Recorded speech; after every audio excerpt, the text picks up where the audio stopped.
देश भर के आंगनवाड़ी वर्कर हेल्पर बहनों, और सबसे पहले 26 नवंबर का शानदार हड़ताल के लिए आपको सबको बधाई। अभी ये कोरोना के पीछे जनता को लोक में रखते हुए 3 काला कानून अपने किसानी में पास किया था और उसके खिलाफ में उसको पूरा वापस लो, ये डिमांड भी हमारा हड़ताल का था। और आज आप देखते होंगे कि ये पूरे राजधानी में, जब हम यहाँ पे है कि पूरे राजधानी का देश की दिल्ली में सारे सड़कें जो राजधानी की ओर आ रहे हैं, वो सड़क में पूरे किसान भरा हुआ है। तो वो और बोलते हैं कि मीडिया बोलते हैं कि वो सड़कें बंद है। तो ये सड़कें क्यों बंद है और ये किसान क्या मांग रहे हैं और क्या हमारा उसके अंदर में क्या ताल्लुकात है, इसके बारे में हमें चर्चा करना चाहिए। और हमें भी ये किसानों के साथ में खड़ा होना चाहिए। साथियों, यही है कि सबसे पहले ये किसानों का जो क्या मांग है, वो देश के बोलते हैं कि 500 से ज़्यादा किसान संगठन है जो अपना जनवादी अधिकार से ये देश के सरकार के से चुने हुए सरकार से ये मांग कर रहे हैं, जो ये कानून आपने ये पास किया है। पहले अध्यादेश लेके आए थे तो 3 कानून को, और अभी वो कानून को अपने नियम कानून बना दिया है, तो इसको वापस लो। तो ये सवाल आते हैं, तो ये तो कानून बनाने वाले हमारी संसद है, संसद में पारित होता है। तो ये आप ऐसा, ये पूरे भारत के संविधान में जनवाद में भी कानून तो जनता के लिए बनाते हैं 1 नंबर। और जो जनता अगर ये कानून नहीं चाहते और उसमें संशोधन मांगते हैं, तो ये देश का संसदों के सामने में भी, चुने हुए प्रतिनिधि के सामने और सरकार के सामने में अपना अपना मांग रखने का अधिकार तो पूरा उनको है। और दूसरा है, वो तो अपना यही जनवादी अधिकार से वो सरकार से मांग कर रहे हैं कि ये आप वापस लो, ये गलत है। और दूसरी बात है कि ये कानून बना ही कैसे। अभी तक पूरे भारत का आज़ादी के बाद में जब से हमारा संसद बना है, और उसमें बहुत सारे बार में जनवाद का धजिया भी उठाया है, लेकिन अभी खुले आम जो जनता का अधिकार को छीनने वाले बात भी छोड़ो कि संसदों का जो अधिकार है अपने बात रखने के लिए और उसके अंदर वोटिंग करने के लिए, चाहे जीते या हारे, कम लोग है या एक भी सांसद है, तो उनको उसके अंदर पूरा अधिकार है अपने बात रखने के लिए। वो अधिकार भी वो छीना गया है और वो बिल्कुल वोट भी नहीं करवाया है। जब लोकसभा में ये पारित हुआ है, उस टाइम में भी वोट करने नहीं दिया, जो वामपंथी सांसदों ने बताया है। और राज्यसभा के अंदर में जो वोट, वो आवाज़ से ये पास किया। राज्यसभा तक पहुंचते पहुंचते बहुत सारे पार्टी, इवन जो बीजेपी के अपने एनडीए के अंदर का जो खटक राजनीतिक पार्टी, जो उनको छोड़ के उनके खिलाफ में बात उठाया, तो इसीलिए उनको वोट भी करने नहीं दिया, ऐसा पारित किया। इसका मतलब है कि ये तो जनता के खिलाफ है ही है। और आपको पूरा कानून को, ये कानून बताने के लिए भी जो संसद में जो बहुमत चाहिए वो भी नहीं है और वोट भी नहीं डालने को दिया है, ऐसा कानून पास हुआ है। ये पूरे भारत का जनवाद के इतिहास में ऐसा तानाशाही, ऐसा जनवाद का पे हमला कभी नहीं हुआ है। और ये भी, और ये जो है कि इसका इतना बड़ा विरोध क्यों है, और इतने बड़े लॉकडाउन में, और पिछले जो है 1 महीने में कोरोना इतना बड़ा दोबारा आ रहा है ऐसा करके पूरा मीडिया में फैलाया, इसके बावजूद भी इतने किसान, खास तौर जो हमारे पंजाब का और हरियाणा का और जो वेस्टर्न यूपी के किसान क्यों इतने बड़ी भारी संख्या में दिल्ली में आए। एक तो है वो दिल्ली के नज़दीक है, लेकिन यही समझना है कि ये पूरे इलाका जो है हरित क्रांति जहाँ हुआ है, जहाँ धान का, जो गेहूं का ये ज़्यादा उपज है, और ये वो ज़्यादा भारत का खाद्य सुरक्षा पे एक बड़ा कदम है। और पूरे भारत में अभी फिलहाल जो रेशन में जितना भी काम है कि खाद्य सुरक्षा और खाद्य धान में और जो अन्न में हम लोग अभी अपना आत्मनिर्भर बनने का ये हुआ है। और इसको अभी उसमें ये भी है कि वो ये जब उपज होता है उसको दाम मिलना चाहिए, और दाम के लिए एक जो है न्यूनतम कुछ सुविधाएं, इसको बेचने का जगह चाहिए, क्योंकि किसान छोटे किसान है। भारत में 80% किसान जो है छोटे किसान है, और वो किसानों को ये सामान रखने के लिए जगह तो नहीं होगा, तो उसी के लिए उसको बेचने के लिए जगह होना चाहिए, जहाँ पे स्टोरेज का सुरक्षा होना चाहिए, वो सरकार को का जिम्मेदारी वो दे दे। इसीलिए जो है जितना भी कमजोरी है कि एक मंडी सिस्टम भी इसी इलाके में कामयाब चल रहा है, और सरकार से मांग करके कुछ जो है उपजों में न्यूनतम समर्थन मूल्य भी दिया गया है। अभी वो कितना है, वो कितना होना चाहिए, उसके बारे में बाद में बात करेंगे। लेकिन इसीलिए जब ये कानून आया है, जो सिस्टम में हम चल रहे थे उसमें बहुत सारी कमियां हैं और उसमें सुधार की ज़रूरत है, लेकिन जो जितना कम भी है वो सुधार मिल रहा है, जो सुविधा मिल रहा है उसको भी ख़त्म करने वाला जब ये कानून आया है कि सबसे ज़्यादा यहाँ का किसानों को ये पता चला कि हमारा अभी अभी सारा कुछ ख़त्म होने वाला है, इसलिए वो ज़्यादा संख्या में आए हैं सड़क में।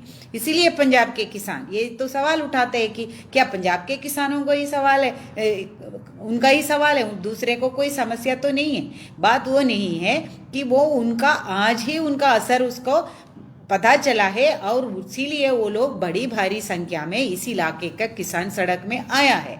और अभी हम देखते हैं कि इनका क्या मांग है। बोल रहे हैं कि पूरे भारत का, ऐसा नहीं है कि पंजाब के किसान है, पंजाब के सारे किसान संगठन इकट्ठा है और एक मंच में ये मांग तो कर रहे हैं, लेकिन पूरे भारत के जितने किसान संगठन हैं वो सब लोग हैं, अलग अलग जो प्लेटफॉर्म भी है उनका, लेकिन सबसे बड़े जो जितने प्लेटफॉर्म हैं वो सारे इकट्ठा आ गया है। और ये पूरे भारत के अंदर में हमारी जनसंख्या में सबसे ज़्यादा किसान और खेतीहर मजदूर है, तो उनका हमारा जीडीपी भी है, हमारा हम जिंदा रहे, हमारे खाद्य पदार्थ भी वही, हमारा अन्नदाता भी ये किसान है, उनका मांग क्यों नहीं सुनाई जा रही, यही बात है समझने का।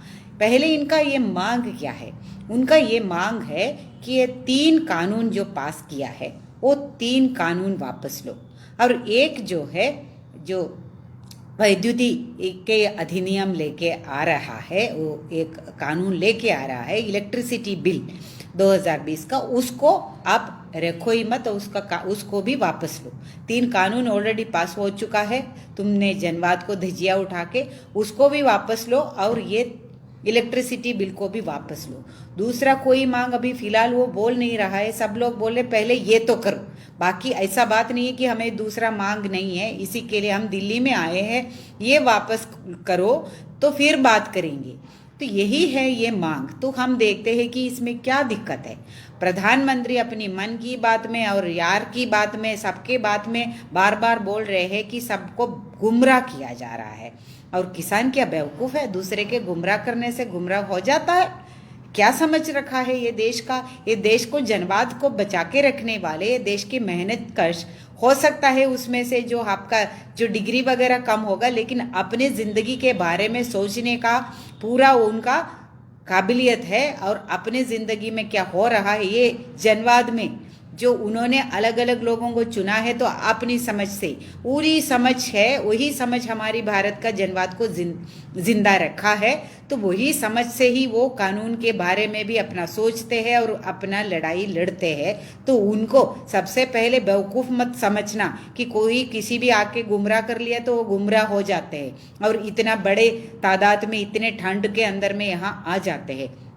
तो ऐसा तो नहीं, प्रधानमंत्री को बोलना चाहिए, ये जिसकी जनता के मुंह में थूकने का जैसा हो गया है, तो ऐसा बोल रहे हैं कि गुमराह हो गया।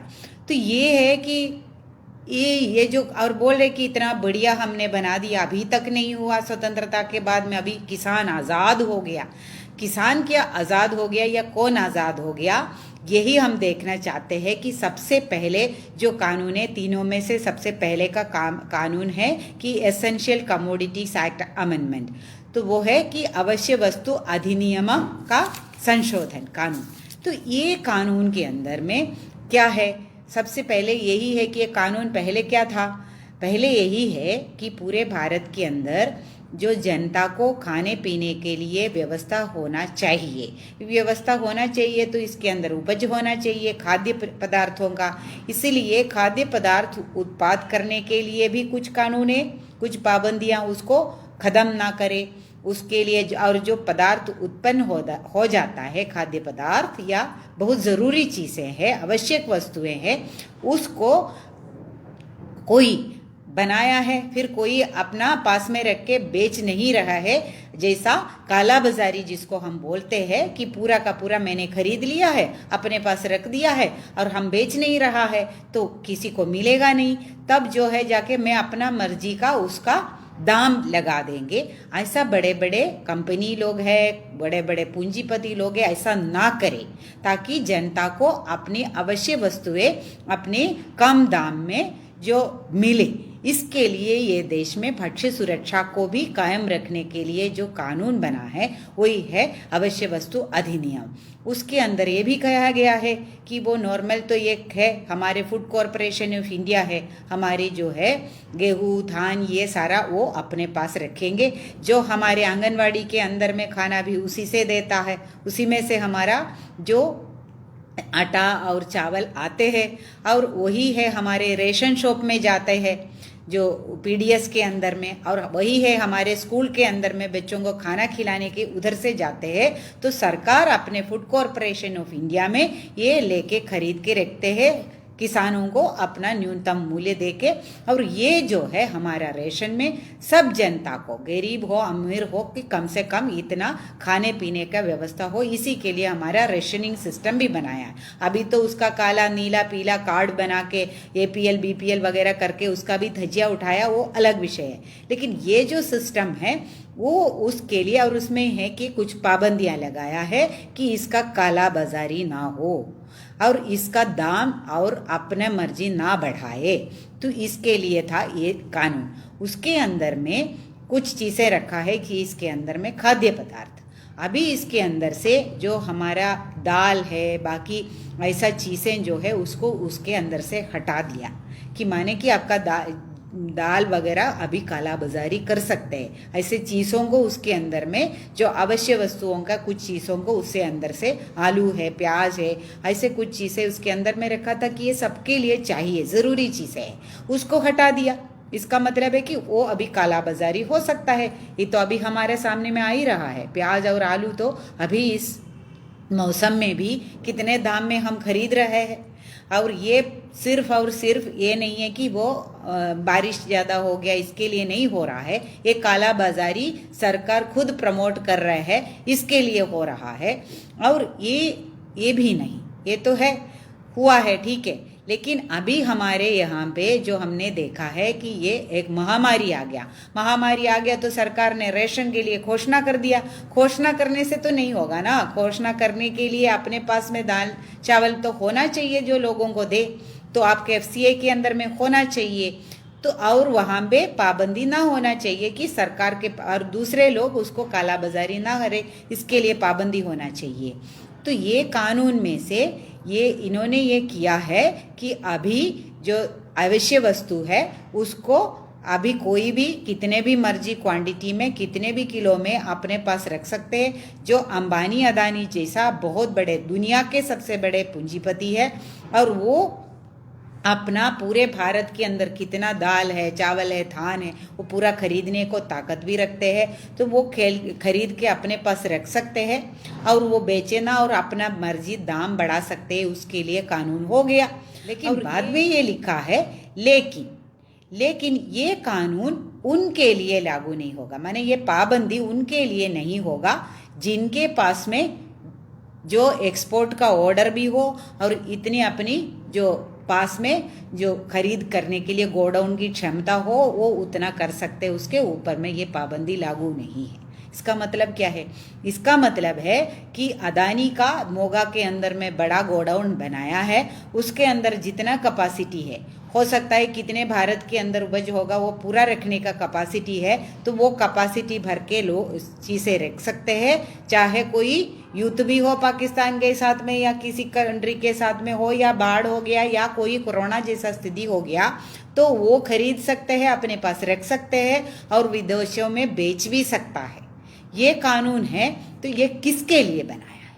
यही है पूरे भारत। ये किसानों का मुद्दा है क्या? ये सिर्फ किसानों का मुद्दा है? ये पूरे देश के अंदर में जो गरीब है, जो रेशन से मिल रहा है, जिनको खाना इसीलिए जिंदा है बहुत सारे लोग, उनके लिए उनका जिंदगी और मौत का बात है। और हमारे आईसीडीएस के अंदर में 8 करोड़ बच्चे हैं जिनका, और 2 करोड़ माएँ हैं जिनके लिए जो ये पोषकाहार आ रहे हैं ये एफसीआई के अंदर, ये कानून के तहत, तो उनका, और जो बाकी 12 करोड़ बच्चे हैं देश के अंदर में, 11 लाख स्कूल के अंदर में खाना खाते हैं, वो बच्चों के लिए भी जिंदगी और मौत का सवाल है और इसको ख़त्म किया गया है। और ये मोदी सरकार, ये भी नहीं, ये फरवरी के अंदर, ये तो अभी आया है, ये कोरोना काल में मार्च के बाद में जून में से लेके आया है। और ये उसके पहले पिछले बजट के अंदर में भी फूड कॉरपोरेशन ऑफ इंडिया को जो सब्सिडी देते थे, जो आंगनवाड़ी के अंदर का खाने के लिए जो मिलते थे और रेशन के लिए जो सब्सिडी होते थे, तो वो सब्सिडी में 75,000 करोड़ का कटौती किया गया था। तो पहले से ही उसने पूरा सब्सिडी खत्म कर लिया और एफसीआई को प्राइवेटाइज करने के लिए भी निर्णय लिया। जो अंबानी उसके अंदर में, अदानी उसके अंदर में घुसा हुआ है, एफसीआई का गोडाउन उसको बेच रहा है, तुम ले लो, एफसीआई ही ले लो, और ऐसा करके, और ये नियम भी लेके आया पूरे देश के किसानों से, तुम अपने मर्जी दामों से ले लो, अपने पास रखो और अपने मर्जी दामों में बेचो। ये देश की हर एक जनता का अपना खाने का, खाद्य सुरक्षा के अधिनियम के भी खिलाफ है, इसको ख़त्म करेंगे। यही है, ये देश के हित के लिए ये किसान इसको वापसी का मांग कर रहे हैं। और दूसरी है कि ये है कि किसानों के लिए व्यापार और वाणिज्य संवर्धन सुविधा अधिनियम, नाम तो बड़ा सुंदर सुंदर लिखा है, farmers produce trade and commerce promotion and facilitation act, यानी कि किसानों को, यही तो मोदी जी का सबसे बड़ा भाषण है कि बोल रहे कि हम बिचौलियों से किसानों को बचाया और अभी किसान आज़ाद हो गया है, वो अपना उपज कहीं पे भी बेच सकते हैं, कहीं से भी ये वो पूरे दूसरे राज्यों में भी बेच सकते हैं। उसका जो भी पाबंदी है वो हट गया, अभी तो उसको दाम मिलेगा। हकीकत क्या है? अभी क्या पाबंदी था? क्या वो सिर्फ मंडी में बेच सकते हैं? कोर्ट का ऑर्डर भी आया है, किसान को ऐसा कोई पाबंदी नहीं है, और वो अपने मंडी के अंदर में ही बेच सकते हैं। वो तो एक बात है। और दूसरी है कि ये जो मंडी सिस्टम का इसने ये बिचौलिया बोल रहे हैं, और वो क्या हकीकत है? मंडी के अंदर में उसका सुविधा के लिए टैक्स भी ले रहे हैं, पैसा भी ले रहे हैं, वो सुविधा देने के लिए है। अगर उसके अंदर ज़्यादा कुछ ले रहे हैं तो उसको तो कम करना चाहिए, उसके लिए कानून लेके आओ। पूरा मंडी को ख़त्म किया है। तो ये मंडी का सिस्टम में क्या होता है, जो छोटे किसान हो, ये उसके लिए अपना सामान लेके वहाँ पे जाने का और इकट्ठा जाने का, इकट्ठा जाएंगे तो किसान एक साथ में जाके बार्गेन कर सकते हैं, नहीं हम इतना नहीं बेचेंगे। अकेले किसान ज़्यादा बार्गेन कर सकते हैं या इकट्ठा किसान एक जगह में जाके ज़्यादा बार्गेन कर सकते हैं, ये तो कॉमन सेंस की बात है। तो ये मंडी अगर नहीं होता तो ये किसान कहाँ है? अपने घर में। और वो अपना बोल रहे हैं कि मोदी कि वो जा सकते हैं, कि वो किसी को भी बेच सकते हैं। ये किले ज़मीन है या 1 एकड़ ज़मीन जिसका है, तो वो अपना उपज लेके, जो पंजाब का किसान तमिलनाडु जाएंगे, केरला जाएंगे, वो बेचने के लिए कहीं पे भी जाके बेच सकते हैं। या ऑनलाइन में जाएंगे, ऑनलाइन में क्या है, कौन है ऑनलाइन में ट्रेडिंग व्यापार का, किसका है उसके अंदर में कब्जा? वो भी अपना अंबानी, वो तो दाएं बाएं हाथ है कि मोदी जी का, वो ऑनलाइन ट्रेड के अंदर में पूरा का पूरा अपना जियो के भी साथ में लेके पूरा कब्जा करके रखा है। और मॉल भी उनका, रिटेल भी उनका, खरीदने का भी वो उनके साथ में हवाले कर दिया। तो पूरा का पूरा किसानी ये बड़े कंपनियों के हाथ में।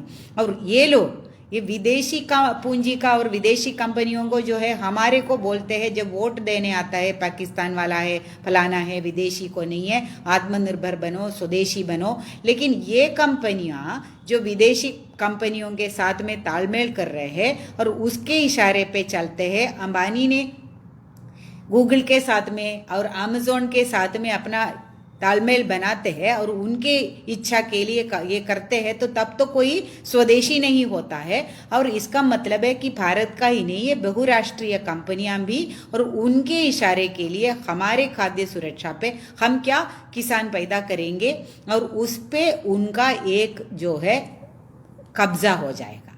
माने कि वो कोई बड़े कंपनी आके आपका किसानों को बोलेंगे इस साल तुम आलू का खेती मत करो, कि कोई फूल लगाओ कि ताकि हम अगले साल में ये ले लेंगे।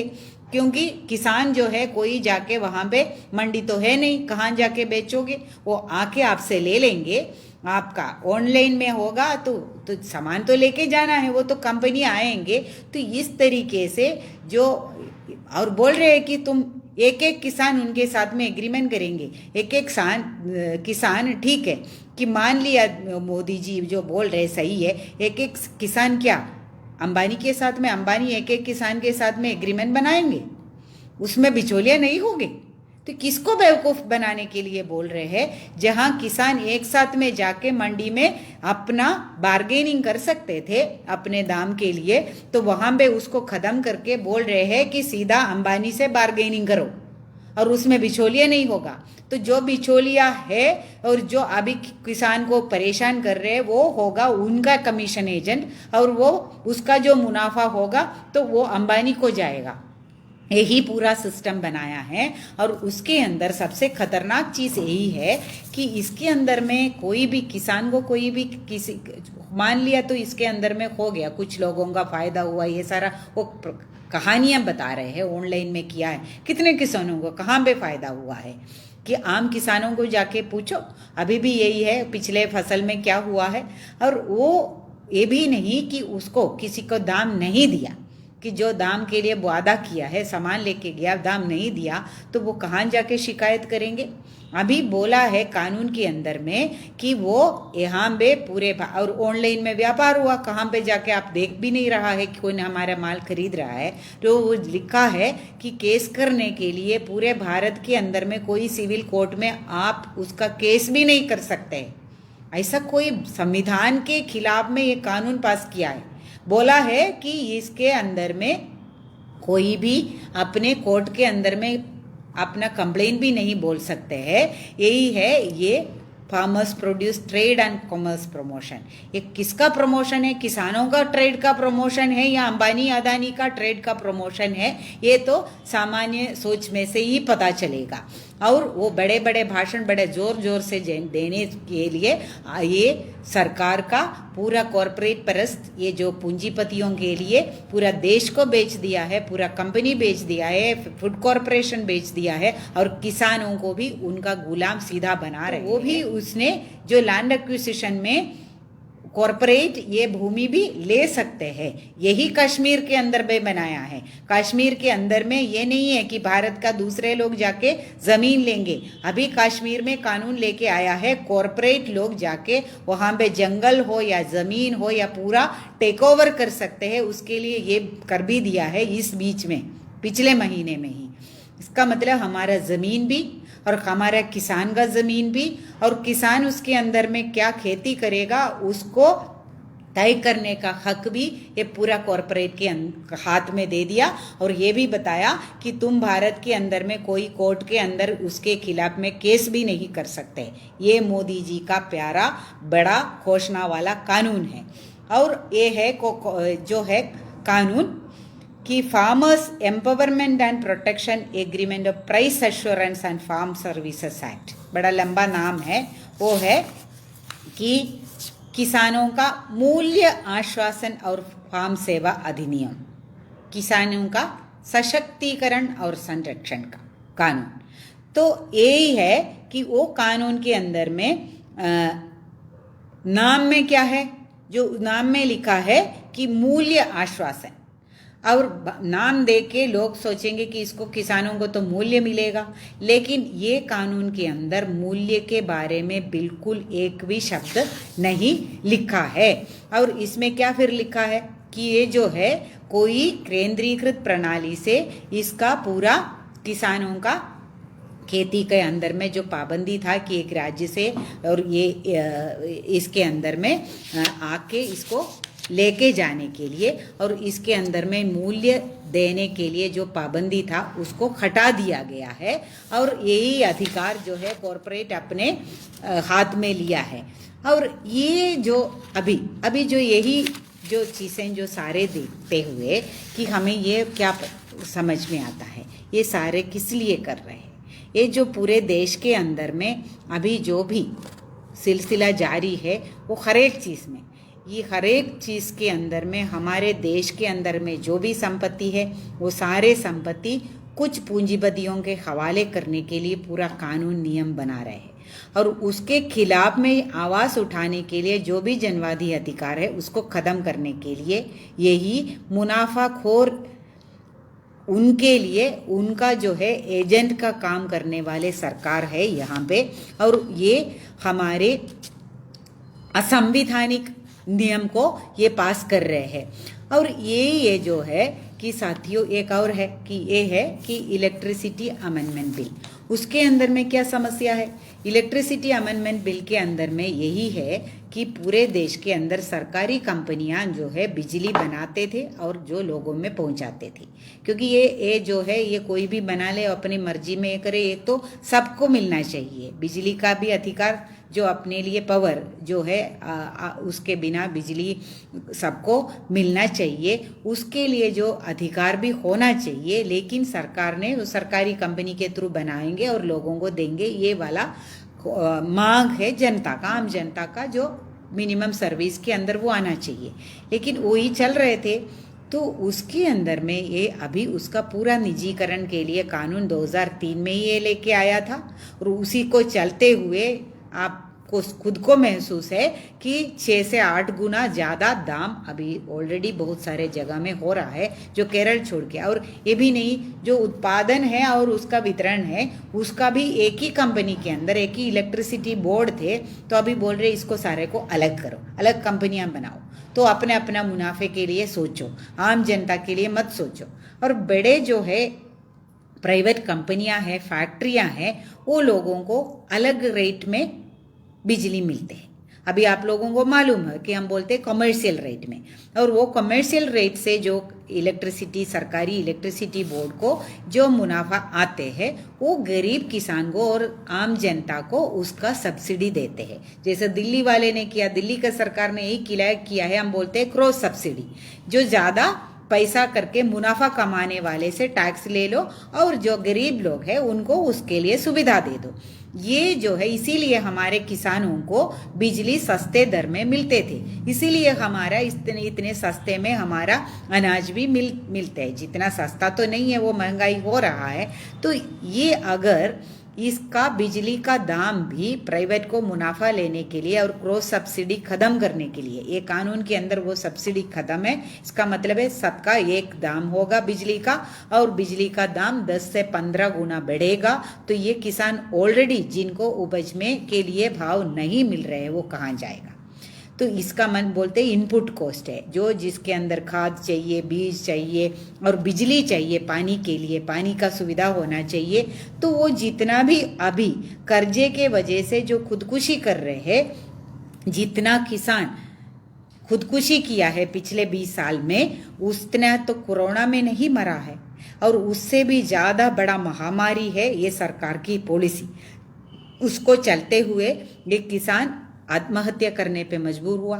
उनको जो ना लोन मिलता है सस्ते ब्याज में, और वो भी अंबानी को अदानी को मिलते हैं, और उनको बोल रहे हैं कि तुम वापस भी ना दो, और वो भाग जा सकता है, माल्या भी भाग जा सकते हैं, नीरव मोदी भी भाग जा सकता है, वो इनका यार दोस्त है, और बाद में बोलते हैं कि इनको वापस देने की ज़रूरत भी नहीं है। इस कोरोना काल में भी 68,000 करोड़ का उनको बोला है कि वापस मत करो, लेकिन हमारे किसान को ना लोन मिलते हैं, ना अगर लेना है तो वो जो बड़ा साहूकार से इतने बड़े ब्याज के दर से लेना पड़ रहा है और वो वापस नहीं कर पा रहे हैं, क्योंकि ये इसके लिए ना कोई इंश्योरेंस है और ना कोई उसके लिए उपज का दाम मिलता है। और ये भी नहीं कि अभी बोल रहे कि हम लोग भीख दे रहे हैं 6,000 रुपया कुछ देंगे, ऐसा कुछ करके कुछ लोगों का, उससे क्या जिंदगी चला सकते हैं? जो किसान हैं ये देश का अन्नदाता है, उनका इतना बुरा हाल में ये कानून के अंदर में कोई minimum support price, minimum price का मतलब क्या है? जिंदा रहे और अगले साल में फिर खेती करे। इसका मतलब है कि स्वामीनाथन कमीशन इतना खुदकुशी होने के बाद में ये कमीशन बनाया था सरकार ने, यूपीए सरकार ने। उन्होंने बोला है कि किसान में जितना खर्चा होता है उसका आधा दाम और जोड़ के, जो 50% और जोड़ के किसानों को दाम मिलना चाहिए, वही होना चाहिए ये न्यूनतम मूल्य तय करने के लिए जो क्राइटेरिया। लेकिन ऐसा कोई कानून है नहीं, ये भी नहीं, नाम में न्यूनतम मूल्य के लिए है, लेकिन उसके अंदर न्यूनतम मूल्य देने का सारा कुछ पाबंदी हटा दिया। ये भी नहीं, एपीएमसी में जो दे रहे हैं न्यूनतम वेतन मूल्य, उससे भी कम दाम में ले सकता है, ये कानून के अंदर लाया है। और ये सारे को वापस लो, ये मांग क्या किसानों का मांग है? और एक साथी ने इसमें सवाल किया है कि आंगनवाड़ी का क्या होगा, प्राइमरी के बारे में क्या सोचा है? जब आंगनवाड़ी ही नहीं रहेगा तो क्या प्री प्राइमरी होगा? बच्चे जो अगर जिंदा रहे तभी तो वो प्राइमरी या प्री प्राइमरी होगा। जो बच्चों के लिए जो बुनियादी सेवा आंगनवाड़ी के अंदर देते हैं वो एक है कि न्यूट्रिशन दे रहे हैं, वो ना फूड कॉरपोरेशन ऑफ इंडिया बेचेगा और ये अवश्य वस्तु अधिनियम के तहत ना रेशन बेचेगा ना आंगनवाड़ी के अंदर रेशन बेचेगा। और ये फिर आंगनवाड़ी कहाँ बेचेगा? प्री स्कूल का तो बच्चे तो जा ही रहा है उसको स्कूल में, उसके लिए तो लड़ना पड़ेगा हमने, इसीलिए कि ये देश के अंदर का जो जनता का जो लड़ाई है, ये जो है ये पॉलिसी का जो अटैक है, ये एक अकेले हमारे आंगनवाड़ी के ऊपर नहीं है। और सिर्फ आंगनवाड़ी के लिए प्री स्कूल हम बचा नहीं पाएंगे जब देश की जनता का ये पूरा का पूरा सरकार की नीति को पलट के जनता के लिए नीति बनाओ। जनता के लिए खाद्य सुरक्षा का कानून अगर नहीं रहेगा, उसके लिए एसेंशियल कमोडिटीज एक्ट नहीं रहेगा, तो आप आंगनवाड़ी बचा पाएंगे? नहीं बचा पाएंगे। कोई मिड डे मील बचा पाएंगे? नहीं बचा पाएंगे। तो इसीलिए ही हम यही बात कर रहे हैं, ये देश के किसानों की लड़ाई जो है हमारी लड़ाई है। हम किसान की परिवार से है, खेतीहर मजदूर की परिवार से है। जो किसान खेतीहर मजदूरों को न्यूनतम कोई वेतन नहीं मिल रहा है, मनरेगा के अंदर मूल्य नहीं मिल रहे, जब किसान ही इतना संकट में है, खेतीहर मजदूर कैसे बचेगा? वो तो जिंदा ही नहीं रह सकते हैं। और जो रेशन मिलते थे वो रेशन भी, दुकानें भी, रेशन भी बंद हो जाएगा। तो हमारा जिंदा रहने के लिए जो लड़ाई है, वो लड़ाई को सरकार के साथ में लेके आके सरकार का नाक में दम कर दिया और किसान बात कर रहे हैं, तो सरकार का क्या रवैया है? वो कब से बोल रहे कि हमसे बात करो, एक बार भी बात करने के लिए बुलाया नहीं बुलाया, और बोल रहे कि अभी सड़कें बंद किया। सड़कें कौन बंद किया? सड़कें क्या किसान बंद किया है? सड़कें बंद किया है सरकार। अभी सरकार जो है, जो हमारी बॉर्डर पे जो फौजी लड़ रहे हैं, तो वो उसके अंदर घुसपैठ हो रहा है, सरकार खुद बोल रहे हैं। लेकिन यहाँ पे अपने किसान अपने सरकार से बात करने के लिए राजधानी तक आ नहीं सकते हैं। उसके लिए क्या क्या किया है? जो आप इतना बंदोबस्त अगर बॉर्डर पे करते तो हमारा जवानों का जान तो बच जाते। ये तो हमारे किसानों के ऊपर वो गोलियां तक बरसाने का ये किया है कि पानी का थोपे छोड़ा। इतने ठंड के अंदर किसान आ रहे हैं और खुद नेशनल हाईवे में गड्ढा खोद लिया है। खुद नेशनल हाईवे के अंदर में उसने गड्ढा खोदा है और ये भी उन्होंने जो वायर में वगैरह लगा के उसके अंदर सड़क में किया, बैरिकेडिंग किया। लेकिन किसानों ने उस अपनी जो संगठित ताकत पे उन्होंने अपना रास्ता छोड़ा। लेकिन किसी भी कोई पुलिस वाले को कोई चोट नहीं हुआ, किसी भी आम नागरिक को कोई परेशानी नहीं हुआ। लेकिन वो अपने आगे निकला, यहाँ तक आ गया। यहाँ तक आ गया तो भी क्या है, बात करने के लिए बुलाया? नहीं बुलाया। और वो अभी बोल रहे कि सड़कें नागरिकों को, और कुछ लोग भी ये भी है कि जो आरएसएस बीजेपी वाले बोले कि जनता को परेशानी हो रही, जनता भूखे मर रहे हैं। जब अपनी जो प्रवासी मजदूर को रेशन अभी तक नहीं दे पाया, तो ये किसान अभी अपना मांग लेके आया, तो तुम्हें तो पहले ही भी बोला था, तब बातचीत के लिए बुलाते, नहीं बुलाया। तुम जहां पे अपने एमपी को वोट करने नहीं देंगे तो क्या बात कराएंगे।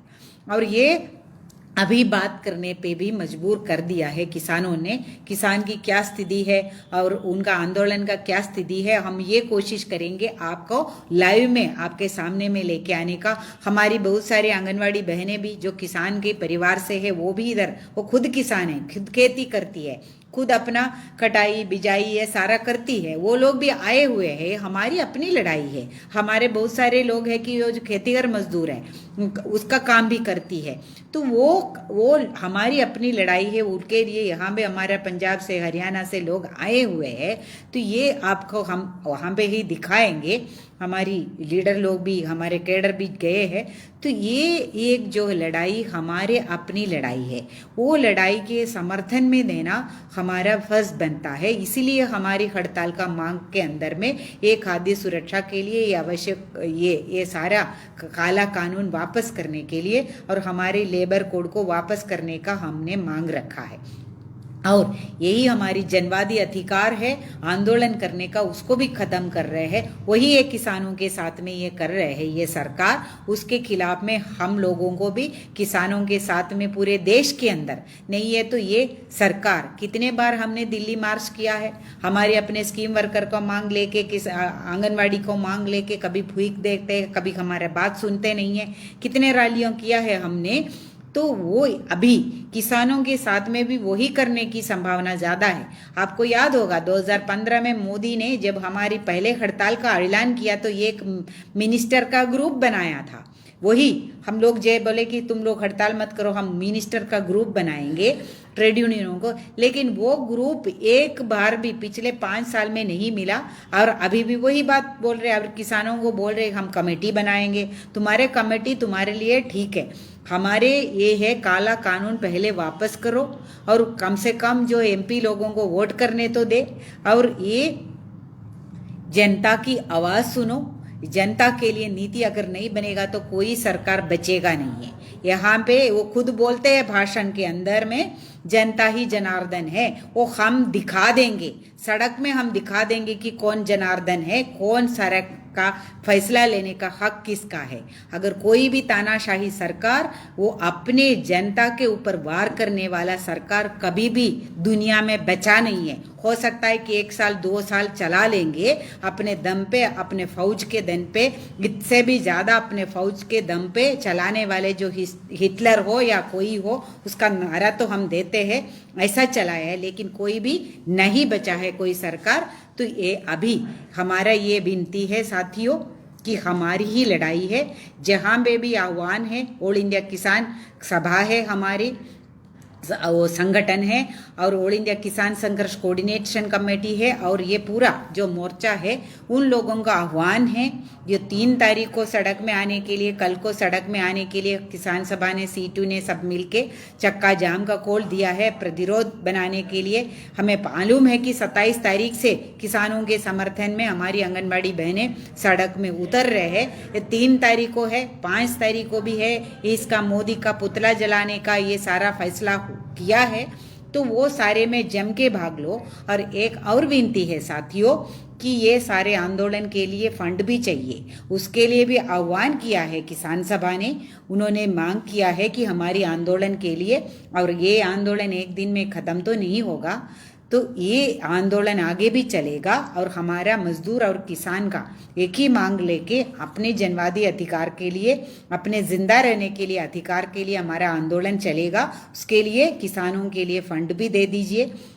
ये हम मेहनत कशों के एकता, ये तानाशाही सरकार को सबक सिखाएंगे।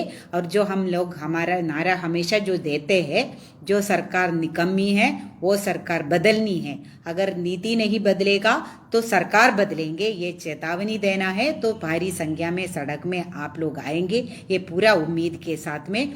ये लड़ाई आंगनवाड़ी को बचाने के लिए लड़ाई है, ये समझदारी के साथ में आप लोग सड़क में उतरिए। ये आह्वान के साथ एक बार और आपको क्रांतिकारी अभिनंदन देती हूँ। इंकलाब जिंदाबाद।